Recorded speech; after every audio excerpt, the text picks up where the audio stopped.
حریص‌ترین موجود جهان آقای طالبی، حریص‌ترین موجود جهان انسانه؟ نه، حریص‌ترین موجود جهان مگسه، پشه است. مگسه؟ آره مگس اینجا میشینه میگه اینجا میشینه میگه نه ببین اینجا چطوریه، اینجا میشینه بعد میاد اینجا میشینه بعد میاد اینجا میشینه و بعد میاد اینجا میشینه، همش میگه میخوام ببینم اینجا چطوره. چیزی گیرش نمیاد حتما. حالا عرض میکنم قانع‌ترین موجود جهان میدونی چیه؟ قانع‌ترین موجود جهان عنکبوته. میره یه گوشه تار میزنه همونجا میمونه، بلکه کسی از راه برسه یا نرسه، همونجا میشینه، همونجا که تار میزنه میسته.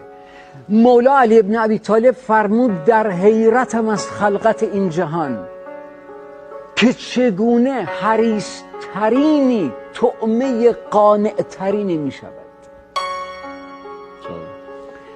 قانون جهان اینه، حریص ها طعمه قانع ها میشن. قانون جهان اینه در نهایت.